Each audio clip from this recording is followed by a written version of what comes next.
Okay, so let's start with Durant. It's the first time Durant has talked. We're taking questions, I should say, since this trade demand. Um, I was doing the Suns, so I didn't see it, but I saw some of his quotes. He seemed to be pretty direct. I mean, how would you describe how he addressed the situation? Yeah, for sure.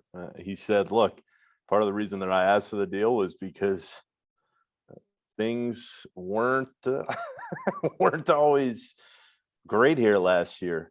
And he admitted that he had doubts about the direction of the group. He didn't point it in any one direction. He thought that people weren't being held accountable sometimes for Yeah, what he they kind of referenced Steve Nash on that, didn't he? He kind of referenced Steve Nash on that. in the moment, I didn't think that. I think he just meant the whole team was going in a lot of different ways. But I can see that if somebody Yeah. is trying to read between the lines, you can look at it a lot of I different was just places. reading. I didn't see him say it, so I don't want to. Don't hold me to that. No, But maybe it's.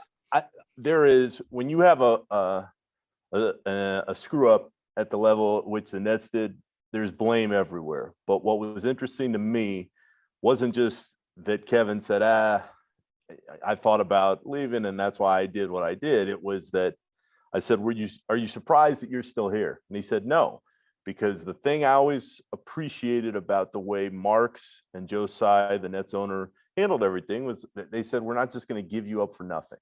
We're not just going to give you up to move you.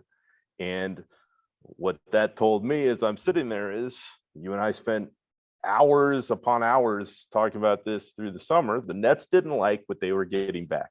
And for a caliber of player at the level at which Kevin is, he knew what his worth was to the rest of the league, or what his perceived worth is. Right. So here's how I would term that. You shoot this down if you want to feel right. The reason that the Nets gave Durant for why they didn't trade him is because we couldn't get your value. And it appears that for the time being, Kevin has accepted that answer. Mm-hmm. I think that Also, is a good way to put it. I also, which means that the Nets in some ways played it well by asking for the sun, the moon, and the stars, and then saying, well, they only offered the sun. The other thing I would say is that I don't want to go too far with that. I'll wait. But he definitely seemed to be saying he's recommitted, right? He said, I'm committed for these 4 years. I mean, I find it reasonable that he thought he was signing with Kyrie and Harden, and we're going to bring that up in 1 second. But that was not unreasonable for him to say, to say, well, why did you sign for 4 years a year ago and then want out? My read, having listened to everybody all day, was not that Kevin is now going to be here for 4 years. I think he was saying when he did sign for 4 years, he thought it would be Team A with him, Harden, Kyrie, without the vaccination mandate, and everybody else coming behind him.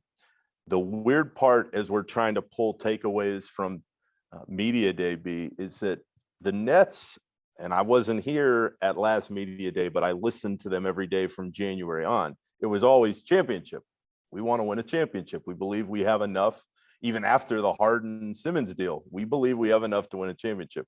There was no talk about that from really anybody right now. It was more, hey, let's just get on the floor and let's see how we do. And it's been an emotional, rough summer for everybody involved, but let's see what happens here moving forward. And that was really interesting from Kevin on down. It's not that they don't think they can be successful. They absolutely believe that. It's just that this summer was so tumultuous and there are so many questions on so many different levels that everybody's kind of like, all right, let's see how it looks on the floor and let's cross all the different bridges when we get there. Thanks for watching ESPN on YouTube. For live streaming, sports, and premium content, subscribe to ESPN Plus.